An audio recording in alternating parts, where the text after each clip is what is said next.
നിങ്ങൾ വിശ്വസിക്കുമോയെന്നറിയില്ല, conference league final Real Betis versus Chelsea, ഈ ഒരു മാച്ചിന്റെ 50ാമത്തെ മിനിറ്റ് തൊട്ടാണ് ഞാൻ കാണാൻ തുടങ്ങിയത്.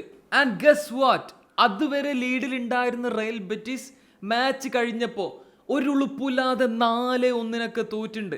ഇവിടെ എന്ത് വേണേലും ആയിക്കോട്ടെ കേട്ടോ, റിയൽ ലൈഫില് ഐ റിയലി ഹോപ്പ് റയൽ ബെറ്റിസും കൂട്ടരും മറ്റേ കോൺഫറൻസ് ലീഗ് അടിക്കുന്നു. ചെൽസിനെ പറ്റി I don't care. Okay, You are the problem.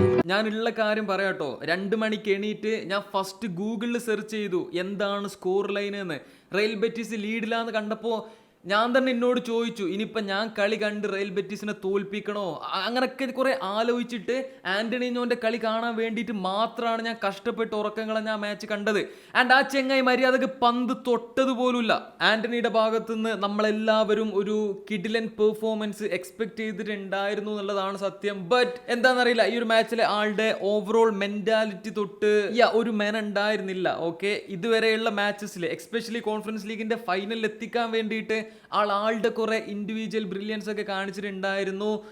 അതിന്റെ 1% പോലും ഈ ഒരു ഫൈനലിൽ കണ്ടില്ല. എൻസോ ഫെർണാണ്ടസ് ആ ഒരു ഇക്വലൈസിങ് ഗോൾ അടിച്ചതിന് ശേഷം ചെൽസി ബെറ്റിസിനെ ലോക്ക് ചെയ്തു എന്നുള്ളതാണ് സത്യം. ഓക്കെ, ആന്റണിന്റെ റൈറ്റ് വിങ് സൈഡിക്ക് മര്യാദക്ക് ഒരു ബോൾ പോലും പോയിട്ടില്ല. ആ ഒരു സമയത്ത് ആന്റണിയുടെ ഭാഗത്തുനിന്ന് ഒന്ന് ഇറങ്ങി വന്ന് ബോൾ റിസീവ് ചെയ്ത് ഒരു പ്ലേ ഒക്കെ ഉണ്ടാക്കി ഒരു നല്ല റണ്ണൊക്കെ മേക്ക് ചെയ്ത് പോകുമെന്ന് നമ്മൾ എക്സ്പെക്ട് ചെയ്യുമ്പോൾ ആള് ഭയങ്കര സ്റ്റേഷനറിയാ.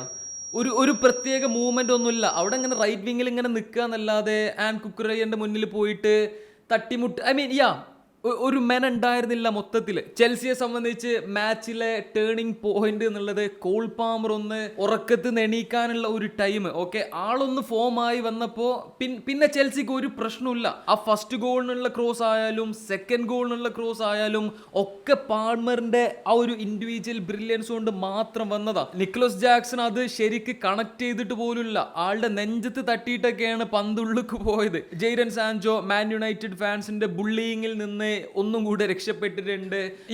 അടുത്ത 3-4 മാസത്തിന് പിടിച്ചു നിൽക്കാനുള്ള ഗോളാണത്. ഐ മീൻ ഒരു കിഡിലൻ ഗോൾ. നമ്മൾ ഡോർട്ട്മുണ്ടിലൊക്കെ കണ്ട സാൻജോ ഫ്ലെയറിന്റെ ഒരു ചെറിയ ശതമാനം ഇവിടെ കാണാൻ പറ്റി. ഓൾസോ ചെൽസി ഒരു അൺബ്രേക്കബിൾ ആയിട്ടുള്ള റെക്കോർഡ് കൂടെ ഇട്ടിട്ടുണ്ട്. First club to win all 3 European trophies. Unbreakable എന്ന് പറഞ്ഞതിന്റെ റീസൺ ചിലപ്പോൾ നിങ്ങൾക്ക് മനസ്സിലായിട്ടുണ്ടാവും. കോൺഫറൻസ് ലീഗ് ഒക്കെ കളിക്കണമെങ്കിൽ അതിന് തൊട്ടു മുന്നത്തെ സീസണിൽ ലീഗിൽ നമ്മൾ അത്രക്കും മോശമായിട്ട് കളിക്കണം. ഓക്കെ, ഒരു ടോപ്പ് ക്ലബിനെ സംബന്ധിച്ച് അതിനുള്ള ചാൻസ് കുറവാ. അവർ യൂറോപ്പ ലീഗിലും കളിക്കണം, കോൺഫറൻസ് ലീഗിലും കളിക്കണം, ചാമ്പ്യൻസ് ലീഗ് അതൊക്കെ ചെൽസിനെ കൊണ്ടേ പറ്റുള്ളൂ. Next up, unended transfer dramas. Al നാസറിനോടൊപ്പമുള്ള കാര്യങ്ങൾ ഏകദേശം ഫിനിഷ്ഡ് എന്ന് തന്നെ പറയാനായിട്ടുണ്ട് എന്ന് തോന്നുന്നു. ആൻഡ് ചില റിപ്പോർട്ട്സ് അനുസരിച്ച് ആള് അൽ ഹിലാലിക്ക് പോവാൻ നിൽക്കുകയാണ് അത്രേ. വൈ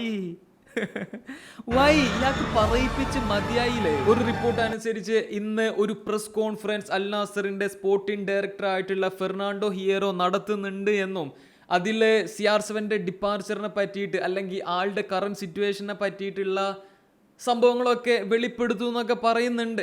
ഇങ്ങനെയൊക്കെ ആണെങ്കിലും CR7 ഭാഗത്തു നിന്നുള്ള ന്യൂസസ് ഒന്നും കാര്യമായിട്ടില്ല. ആൾക്ക് കുറെ ഓഫേഴ്സ് ഉണ്ട്, ആളിപ്പോഴും ഒന്നും ചൂസ് ചെയ്തിട്ടില്ല എന്നൊക്കെയാണ് പറയുന്നത്. ഇതൊക്കെ നമ്മൾ എത്ര കണ്ടതാ കഴിഞ്ഞ കുറെ വർഷങ്ങളായിട്ട്. CR7 കേസിൽ എല്ലാ വർഷവും ഇതേപോലെ എന്തെങ്കിലുമൊക്കെ നടക്കുന്നുണ്ട്. I mean honestly don't care. എവിടെയെങ്കിലുമൊക്കെ കളി 1000 ഗോൾ അടിച്ചിട്ട് നമുക്ക് നിർത്താം, അതാ നല്ലത്. ആൻഡ് ഓഫ് കോഴ്സ് അൽ നാസറിന് പോയി അൽ ഹിലാൽ സൈൻ ചെയ്ത ഒരു Luis Figo in Saudi, CR7 പേരിൽ അങ്ങനത്തെ ഒരു പേരും കൂടെ വരാത്ത കുഴപ്പമുള്ളേന്. ഇനിയിപ്പോൾ അതും കൂടെ വന്നോളും.